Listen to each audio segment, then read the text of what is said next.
Hey everybody, we're on day 77 of our reading through the Word, and today we're going to read 1 Samuel 15 through 20, and the lighting's really bad right here, but it's outside and the birds are singing, so it's so pretty.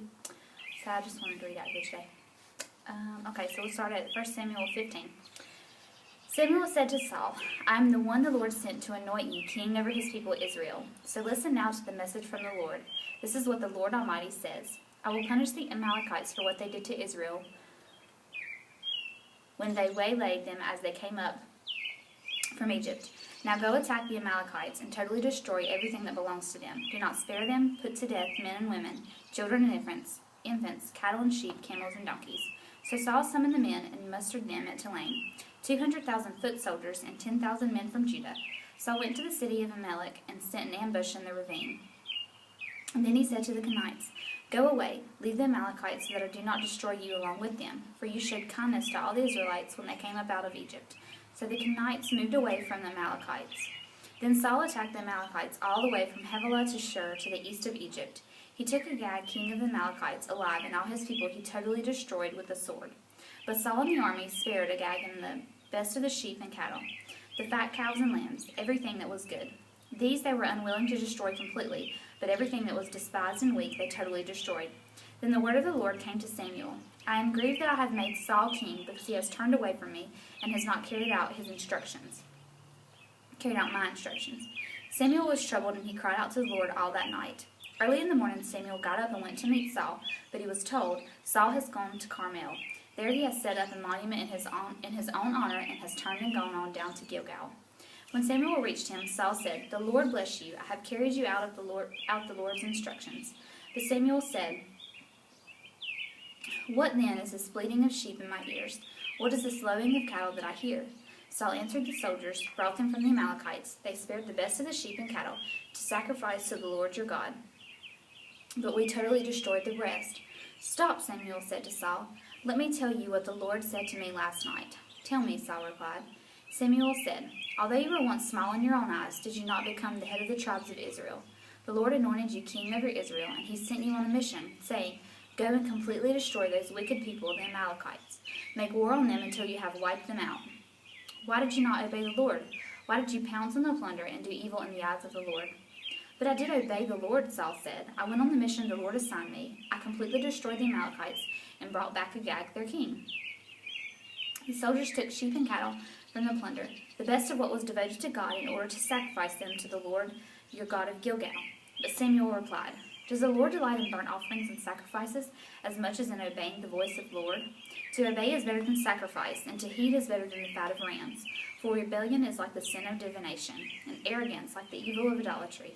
Because you have rejected the word of the Lord, he has rejected you as king. Then Saul said to Samuel, I have sinned. I violated the Lord's command and your instructions. I was afraid of the people, and so I gave in to them.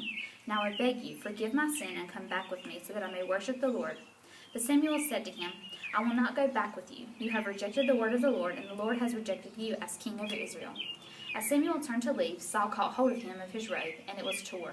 Samuel said to him, The Lord has torn the kingdom of Israel from you today, and has given it to one of your neighbors, to one better than you. He who is the glory of Israel does not lie or change his mind, for he is not a man that he should change his mind. Saul replied, I have sinned, but please honor me before the elders of my people and before Israel. Come back with me so that I may worship the Lord your God. So Samuel went back with Saul, and Saul worshipped the Lord. Then Samuel said, Bring me Agag, king of the Amalekites. Agag came to him confidently,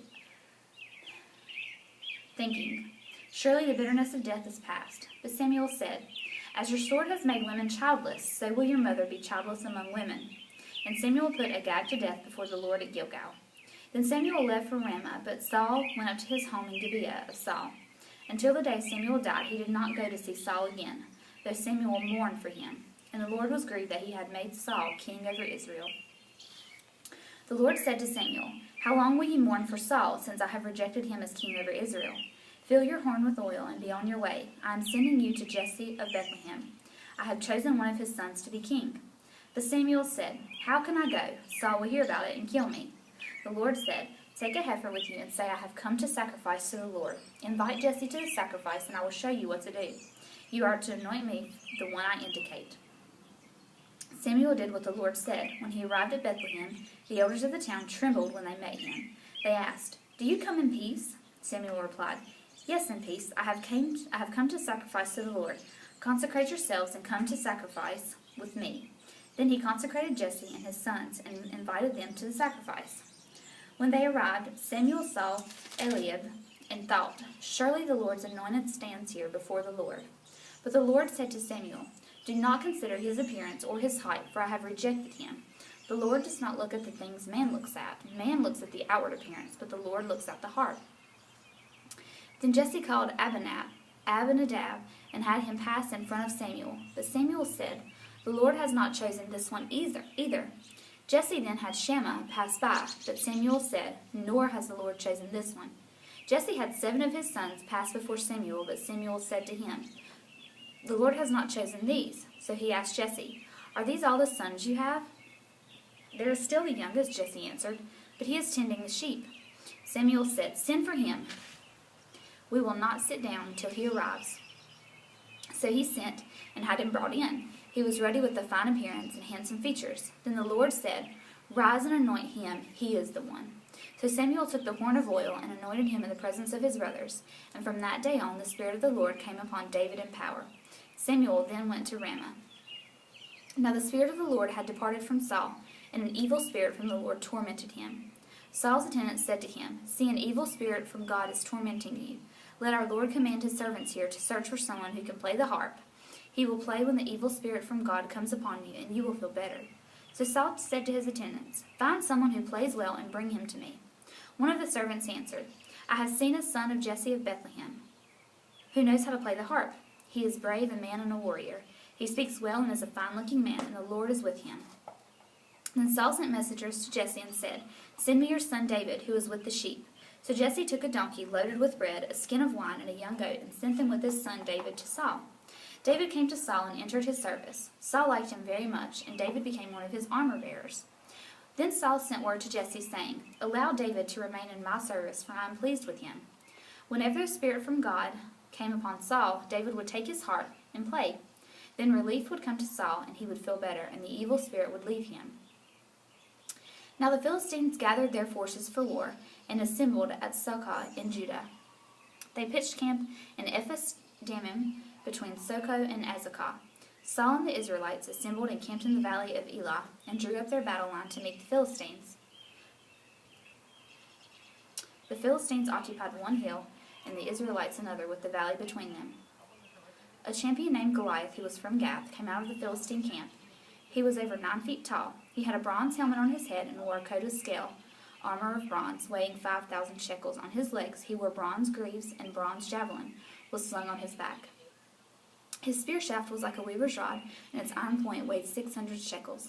His shield-bearer went ahead of him. Goliath stood and shouted to the ranks of Israel, "Why do you come out and line up for battle? Am I not a Philistine? Are you not the servants of Saul? Choose a man and have him come down to me. If he is able to fight and kill me, we will become your subjects. But if I overcome him and kill him, you will become our subjects and serve us." Then the Philistines said, "This day I defy the ranks of Israel. Give me a man and let us fight each other." On hearing the Philistines' words, Saul and all the Israelites were dismayed and terrified. Now David was a son of Ephrathite named Jesse, who was from Bethlehem in Judah. Jesse had 8 sons, and in Saul's time he was old and well advanced in years. Jesse's 3 oldest sons had followed Saul to the war. The firstborn was Eliab, the second Abinadab, and the third Shammah. David was the youngest. The 3 oldest following Saul, but David went back and forth from Saul to tend his father's sheep at Bethlehem. For 40 days the Philistine came forward every morning and evening and took his stand. Now Jesse said to his son David, "Take this ephah of roasted grain and then 10 loaves of bread for your brothers, and hurry to their camp. Take along these 10 cheeses to the commander of their unit. See how your brothers are, and bring back some assurance from them. They are with Saul and all the men of Israel in the valley of Elah, fighting against the Philistines." Early in the morning David left the flock with a shepherd, loaded up, and set out as Jesse had directed. He reached the camp, and that army was going out to its battle positions, shouting the war cry. Israel and the Philistines were drawing up their lines, facing each other. David left his things with the keeper of supplies, ran to the battle lines, and greeted his brothers. As he was talking with them, Goliath, the Philistine champion from Gath, stepped out from his lines and shouted his usual defiance, and David heard it. When the Israelites saw the man, they all ran from him in great fear. Now the Israelites had been saying, "Do you see how this man keeps coming out? He comes out to defy Israel. The king will give great wealth to the man who kills him. He will also give him his daughter in marriage and will exempt his father's family from taxes in Israel." David asked the men standing near him, "What will be done for the man who kills this Philistine and removes this disgrace from Israel? Who is this uncircumcised Philistine that he should defy the armies of the living God?" They repeated to him what they had been saying and told him, "This is what will be done for the man who kills him." When Eliab, David's oldest brother, heard him speaking with the men, he burned with anger at him and asked, "Why have you come down here? And with whom did you leave those few sheep in the desert? I know how conceited you are and how wicked your heart is. You come down only to watch the battle." "Now what have I done?" said David. "Can I even speak?" He then turned away to someone else and brought up the same matter, and the men answered him as before. What David said was overheard and reported to Saul, and Saul sent for him.